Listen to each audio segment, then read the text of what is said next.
en el estudio en esta mañana de lunes el diputado federal del PAN por Baja California, Max García. Max, ¿cómo estás? Muy buenos días. Muy buenos días, es un gusto saludarte y sobre todo saludar a tus televidentes. Oye, ya sé que visitaste algunos albergues. El tema hoy por hoy aquí en la frontera es tanto en Tijuana como en Mexicali, ¿no? Es la llegada de haitianos, de africanos, está desbordado. Te comentaba que el gobernador nos dio el viernes la cifra de que han llegado por lo menos 13,000 haitianos a Baja California, que esperan por lo menos, que ese también es un punto clave, por lo menos la llegada de 9,000 más. ¿Cuál es el papel en este momento de los diputados federales ante esto que muchos dicen no se le puede llamar crisis por protocolos, pero finalmente sí es una emergencia humanitaria, ¿no? Claro, totalmente. Yo he sido muy insistente, incluso tengo meses ya atendiendo esta problemática en la Cámara de Diputados, incluso cuando se dio el periodo de receso, estuve yo en la Cámara de Senadores, en la Comisión Permanente, solicitando obviamente el apoyo del gobierno federal.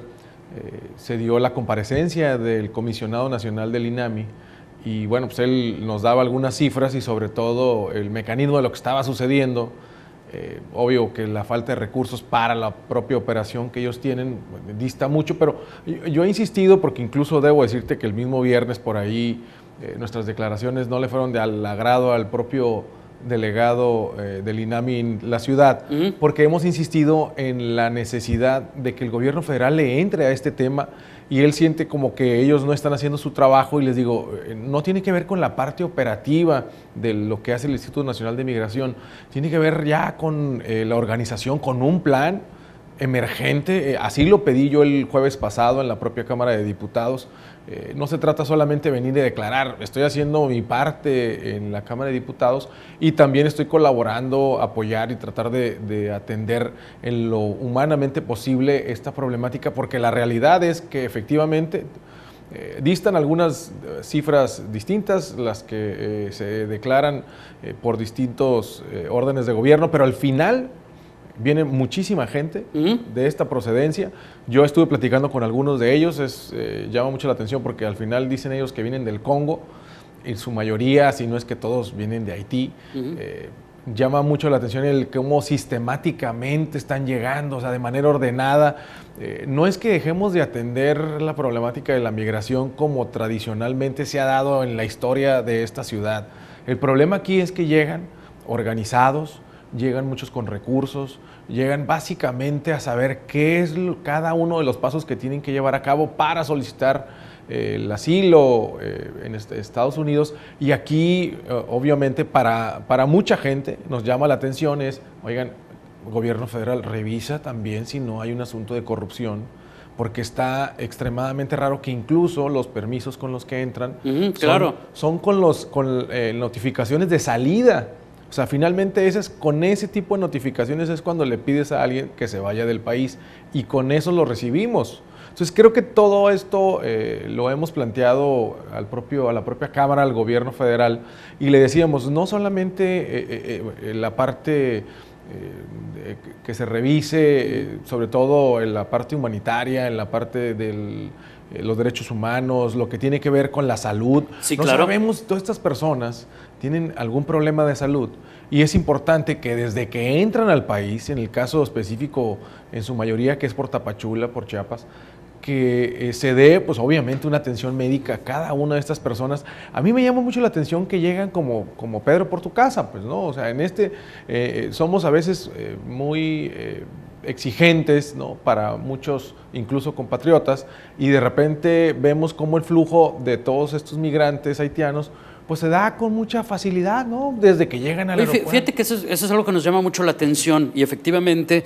nos ha tocado ver situaciones que desmitifican este flujo migratorio, en particular en este momento. O sea, es como muy de lo que se vive hoy y que no vivíamos ayer, al grado de que muchos llegaron a las cuarterías, llegaron a hoteles, pagaron por adelantado, traen algún recurso destinado para este proceso. Llegaron en avión, ¿no? Algunos nos ha tocado verlos llegar en Uber porque llegaron ya sea en camión, en aviones y pidieron su unidad. O sea, vienen bien organizados y esto nos da para pensar en ese tema. Pero al final también muchos han interpretado, por ejemplo, la exigencia del senador Blázquez del PT al Instituto Nacional de Migración que ponga orden y que los saque, que los ponga en su lugar, como una situación antimigrante. ¿Dónde está el equilibrio? Porque al final pues creo que todos tienen razón cuando dicen hay que poner orden. Así es. Eso sin duda, eso yo creo que nadie lo cuestiona. Tú platicaste con ellos, fuiste el viernes, platicaste con los activistas, platicaste con los migrantes.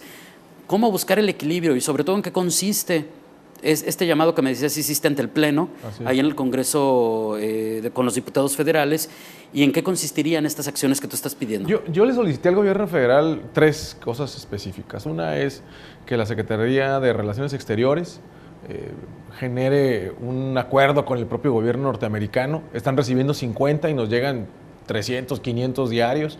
Y la realidad pues, es que va a ser un cuento de nunca acabar. Saber qué va a suceder a quienes no reciba el gobierno norteamericano, quienes no se les otorgue la residencia, queremos saber qué va a suceder, porque yo no tengo claridad si ellos los van a deportar directamente a su país de origen o si nos los van a entregar aquí en la frontera, que es por donde entraron. Entonces creo que también es importante que a la vuelta de un par de meses, porque efectivamente ahorita las están recibiendo citas hasta finales de noviembre, entonces ya de entrada los que ahorita están y les entregaron ya una cita, van a estar por lo menos 2 meses en nuestra ciudad. ¿Qué va a suceder si no reciben el asilo? Pues seguramente van a ser deportados a algún lado y puede ser que sea en nuestro propio país. El segundo tema tenía que ver con el tema de la salud pública. Oye, necesitamos que estas personas garantizar por lo menos de que lleguen en una condición de salud pues, sin ningún problema. El tercero era la solicitud al propio gobierno federal a que revisara si detrás de todo esto no hay una red de corrupción. Nos interesa mucho saber que no está sucediendo. Mira, la realidad es que en todo el mundo hay una movilidad. Y no podemos detenerlo, o sea, no podemos decir, ¿sabes qué? No vamos a recibir a nadie. Somos los primeros que le exigimos al gobierno norteamericano que no existan actos de racismo y vemos que luego algunos caen en ese mismo supuesto. Creo que ese no es el tema de si vienen o no vienen, de si van a utilizar nuestro país como puente para cruzar Estados Unidos. Lo importante es que sí se dé de una manera ordenada y en el marco de la legalidad. Porque bueno, se les están entregando permisos para estar 22 días en nuestro país y regularizar su situación legal en el mismo. Y la realidad es que una vez que se termina, pues se le vuelven a dar otros 22.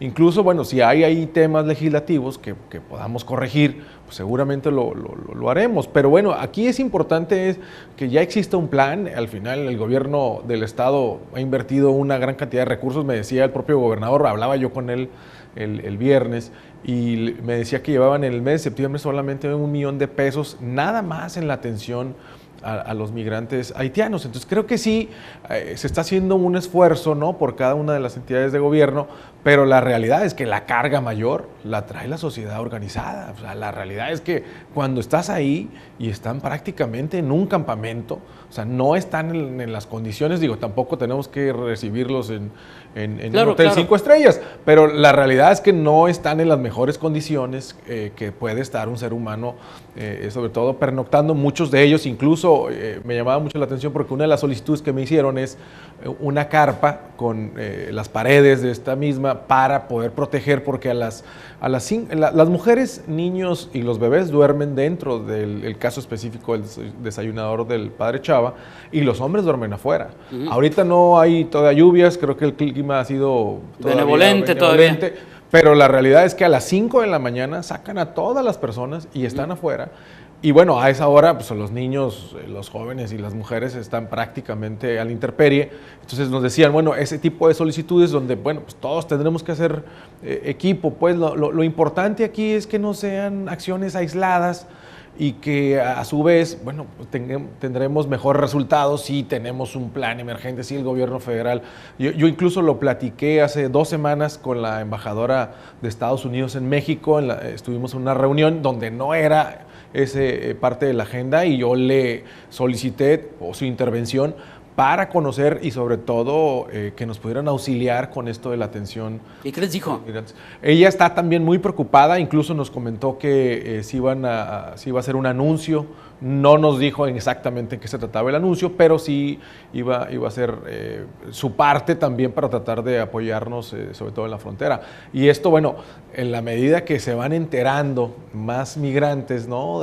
Pues obviamente seguramente tendremos más flujo. Claro. Pero la realidad es que sí, por lo menos estamos en vísperas de recibir 20,000 y esto creo que en la condición en la que estamos y sobre todo las agrupaciones sociales, la verdad es que va a ser...